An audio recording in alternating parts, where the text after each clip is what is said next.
அஸ்ஸலாமு அலைக்கும். இன்றைக்கி வீடியோவில் தீபாவளி லீவ் எப்படி போச்சுன்னு தான் காமிச்சிருப்பேன். தீபாவளிக்கு நாம் மெனக்கெட்டு பட்டாசு வைக்கணும் அப்படின்லாம் நினைக்கிறது இல்லை. ஆனாலுமே வீட்டில் குழந்தைங்க சும்மாவாக இருக்காங்க. அதுலேயும் நம்ம பக்கத்து வீடு அவங்களோட ஃப்ரெண்ட்ஸுன்னு சொல்லிட்டு கண்டிப்பாக பட்டாசு வீட்டுக்கு வராமல் இருக்காது.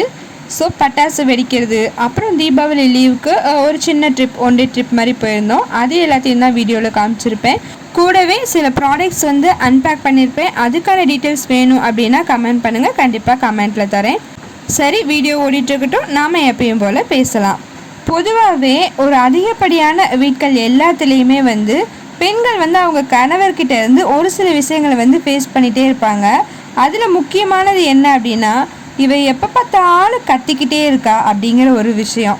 ஆமாம், அது என்னமோ யோசிச்சு பார்த்தா நமக்குமே அப்படி தான் தோணும். நம்ம வீட்டில் என்னடா இது கத்திக்கிட்டே இருக்கோமா அப்படின்னு சொல்லிட்டு. பெண்கள் எப்போ பார்த்தாலும் ஏன் கத்திக்கிட்டே இருக்கோம்? அதுலேயும் ஹவுஸ் ஒய்ஃபாக இருக்க பெண்கள் கொஞ்சம் அதிகமாக தான் கத்துறோமோ, ஏன் அதை எப்படி அவாய்ட் பண்ணிக்கலாம் அப்படிங்கிறத பற்றி இந்த வீடியோவில் பேசலாம். நாம் வீட்டில் அதிகமாக கத்துறோம், அதிகமாக சத்தம் போட்டுகிட்டே இருக்கோம் அப்படின்னா நமக்கு ஒன்றும் ஆசையோ இல்லை நம்ம வீட்டில் டாமினண்ட்டாக இருக்கணுங்கிற எண்ணமோ கண்டிப்பாக கிடையாது. ஒரு சில விஷயங்கள் இருக்குது, அதனால தான் நம்ம டோனே சேஞ்ச் ஆகி கத்துற மாதிரி இருக்குது. மெயினாக என்ன அப்படின்னா, அதிகப்படியான ஒர்க்கு, வீட்டு வேலையாக இருக்கட்டும், இல்லை பிள்ளைங்களை பார்த்துக்கிறது, இந்த மாதிரி நம்ம ஒரு ரெஸ்ட்லெஸ்ஸாக இருக்கிறப்போ அதோட அவுட்கம்மாக தான் நம்ம சத்தம் போடுறோம். அடுத்ததாக எதிர்பார்ப்பு. நம்ம ஹஸ்பண்டை பொறுத்தளவுக்கும் நமக்கு கொஞ்சம் எதிர்பார்ப்பு இருக்கும். என்னென்னா, நம்மக்கிட்ட கொஞ்சம் அனுசரணையாக நடந்துக்கணும், கொஞ்சம் வேலையில் அவங்களுமே பங்கேற்றுக்கணும். இப்போ குழந்தைய ரெடி பண்ணிகிட்ருக்கோம் அப்படின்னா நம்ம குளிக்க வச்சா அவங்க தொடச்சி விடணும். இந்த மாதிரி சின்ன சின்ன ஒர்க் பண்ணால் என்ன நல்லா தானே இருக்கும் அப்படின்னு நினைப்போம். அதே மாதிரி குழந்தைங்கக்கிட்ட என்ன எதிர்பார்ப்போம்னா, சொல் பேச்சு கேட்கணும், கீழ்ப்படிதல் இருக்கணும். ஒன்று சொன்னால் டக்குன்னு கேட்கலாமே அப்படின்னு இருக்கும். இந்த எதிர்பார்ப்பெல்லாம் நடக்குமா? கண்டிப்பாக நடக்காது. அதோட விளைவாக தான் கத்துவோம். அடுத்ததாக ஒரு விஷயம் என்ன அப்படின்னா, நம்ம வீட்டிலையே நம்ம புறக்கணிக்கப்படுற மாதிரி தெரியும் சில சமயங்களில். ஹஸ்பண்டை பொறுத்த வரைக்கும் அவங்க ஃபேமிலி மேட்டராக இருக்கட்டும், அவங்க சார்ந்த விஷயங்களை நம்மக்கிட்ட மறைக்கிறாங்களோ அப்படின்னு தோணும். கூடவே இருப்போம், அவங்க ஃபினான்சியல் விஷயத்தை சம்டைம்ஸ் மறைக்கிற மாதிரி இருக்கும். இந்த வீட்டில் நான் இல்லாமல் எதுவுமே நகராது, நான் தான் எல்லா வேலையும் செய்கிறேன், எல்லாத்தையும் மெயின்டைன் பண்ணிகிட்ருக்கேன். ஆனால் என்கிட்ட முக்கியமான சில விஷயங்கள் எல்லாம் மறைக்கணும்னு தோணுதே, அது மட்டும் எப்படி அப்படின்னு யோசிக்கிறப்ப வருமே ஒரு கோபம். அதோட விளைவும் நம்ம கத்தலில் தான் போய் முடியுங்க.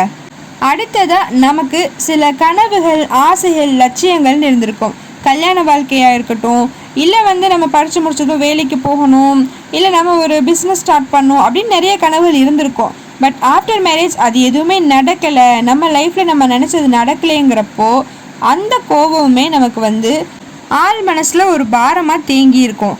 அதோட வெளிப்பாடுமே இப்படி அதிகப்படியாக கத்ததான் செய்வோம். அதுக்கும் அடுத்ததாக நமக்கு ஃபிசிக்கலாக சில ப்ராப்ளம் இருக்கும். உடம்பு வலி, தலைவலி, கை கால் வலி.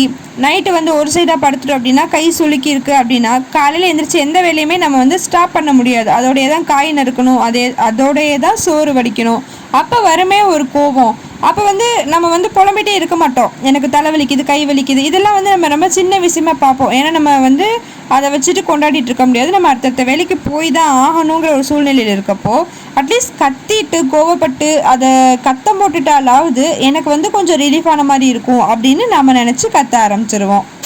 சரி, இது எல்லாத்தையும் கூட ஒரு வகையாக சமாளிச்சிடலாம் அப்படின்னா, ரொம்பவே மோசமானது என்னென்னா மென்டல் டிப்ரெஷன். நமக்கு மனசளவில் ரொம்பவே ஒரு ஸ்ட்ரெஸ்ஸு, டிப்ரெஷன்லாம் இருக்கும் பாருங்கள். அது இருந்தால் ஆட்டோமேட்டிக்காக நம்ம பொழுதனைக்கும் கத்திக்கிட்டே தான் இருப்போம். அது ஹஸ்பண்டாக இருந்தாலும் சரி, பிள்ளைங்களாக இருந்தாலும் சரி, இன்லாஸ் யாருன்னெலாம் பார்க்க மாட்டோம், நம்ம கத்தி தீர்த்துருவோம். ஆனால் பாருங்கள், நமக்கு ஃபிசிக்கலாக ஒரு ப்ராப்ளம் இருக்கிறப்போ நம்ம பாட்டுக்கும் ஒரு டோலோ போட்டுக்குவோம், இல்லையா ஆக்ஸ் தைலம் இருக்கவே இருக்குது, எப்போ பார்த்தாலும் தலைக்கு தடவிட்டு அப்படியே நம்ம சர்வே பண்ணிகிட்ருப்போம். அப்போ நம்மக்கிட்ட அக்கறையாக என்னாச்சுமா காய்ச்சலா, என்னாச்சுமா தலைவலியான்னு கேட்குறதுக்கு ஆள் இருக்க மாட்டாங்க, கண்டுக்க கூட மாட்டாங்க. ஏன்னா இன்றைக்கி உடம்பு சரியில்லையான்னு கேட்டால் இன்றைக்கி ஆமாங்க வெளியில் வாங்கிட்டு வாங்கன்னு சொல்லிட்டாங்கன்னா என்ன பண்ணுறது அப்படின்னு சொல்லிட்டு கண்டுக்காத மாதிரி இருப்பாங்க. அதே மாதிரி மென்டல் டிப்ரெஷன் ஒன்று இருக்குன்னா அதை ஏற்றுக்க கூட மாட்டாங்க. என்ன நீ எப்போ பார்த்தாலும் மென்டல் டிப்ரெஷனுங்கிற, மூட் ஸ்விங்குங்கிற, பீரியட்ஸ் ப்ராப்ளம்ங்கிற, ஹார்மோன் சேஞ்சஸ்ங்கிற அப்படின்னு சொல்லிட்டு ரொம்ப உதாசீனமாக பேசுவாங்க. ஆனால் நம்ம கத்துறது மட்டும் அவங்களுக்கு கிண்டலும் கேலியுமா இருக்கும். உங்கள் அம்மா என்னடா எப்போ பார்த்தாலும் கத்திக்கிட்டே இருக்கா, ஐயோ இவளுக்கு வேறு வேலையே இல்லை, வீட்டுக்கு வந்தாலே கத்த ஆரம்பிச்சிடா அப்படின்னு சொல்லிட்டு தோணுதா? இதுக்கெல்லாம் நாம் தாங்க ஒரு முற்றுப்புள்ளி வைக்கணும். ஏன்னா ஒரு கட்டத்தில் நமக்கே தெரியும் நம்ம கத்திக்கிட்டே இருக்கோன்னு. நம்ம வந்து ஒரு முக்கியமான பிரச்சனைகளுக்கெல்லாம் ஃபஸ்ட்டு கத்த ஆரம்பிச்சிருப்போம், குழந்தைங்க சொல் பேச்சு கேட்கலன்னா கத்த ஆரம்பிச்சிருப்போம். இப்படி ஸ்டார்ட் பண்ணி சின்ன சின்ன விஷயத்துக்கெலாம் ஈஸியாக கத்த ஆரம்பித்து நம்மளோட வாய்ஸு நம்மளோட பேசுகிற விதமே கத்துறதா போயிடும். சாதாரணமாக ஒருத்தவங்க என்ன பண்ணிகிட்ருக்கேன்னு கேட்டால் கூட சும்மா தான் இருக்கேன் அப்படின்னு சொல்லிட்டு கத்துற மாதிரி ஆயிரும். அப்போ நமக்கே நம்ம ரியலைஸ் பண்ணுவோம், என்னடா இது நம்ம இப்படி பேசுகிறோம் அப்படின்ட்டு. ஸோ ஃபஸ்ட்டு நம்ம எதனால் கத்துறோம் அப்படிங்கிறத தெரிஞ்சுக்கிட்டோம் அப்படின்னா ஆட்டோமேட்டிக்காக கத்துறதை குறைச்சிருவோம். ஸோ இப்போ வீடியோ ஸ்டார்டிங்கில் நம்ம சில விஷயங்கள் பேசணும் இல்லையா, அதிகப்படியான ஓயாத வேலை, அப்புறம் ஹஸ்பண்ட் கிட்டே எதிர்பார்ப்பு, பிள்ளைங்கக்கிட்ட கீழ்ப்படிதல், அப்புறம் நம்மளை ஒதுக்குறாங்களோ வீட்டுக்குள்ளேயோ அப்படிங்கிறனாலையோ, இல்லை நமக்கு உடல் வலி, மனசளவில் பிரச்சனை, நம்ம ஆசைகள் கனவுகள் நிறைவேறாதனால நம்ம வந்து கத்துறோம் இப்படின்னு சொல்லி நிறைய பேசணும். இது எல்லாத்தையும் எப்படி அவாய்ட் பண்ணலாம்? ஃபஸ்ட்டு வந்து என்ன அப்படின்னா, குழந்தைங்க சொல் பேச்சு கேட்கலையா, இது வந்து எக்ஸப்ஷனல்னா சொல்லணும். ஏன்னா குழந்தைங்களை பொறுத்தளவுக்கு நம்ம வந்து ஈஸியாக வந்து சமாளிச்சிட முடியாது. அவங்க வந்து அவங்க போக்கில் விட்டு தான் வந்து சரி செய்யணும். கீழ்ப்படிதல் கண்டிப்பாக இருக்கணும். அதை எப்படி நம்ம உருவாக்கணுமோ உருவாக்கிட்டு, மற்றபடி சின்ன சின்ன விஷயங்களுக்கு குழந்தைங்க அப்படின்னாலே அவங்களுக்கு சேட்டைகள் இருக்க தானே செய்யும்.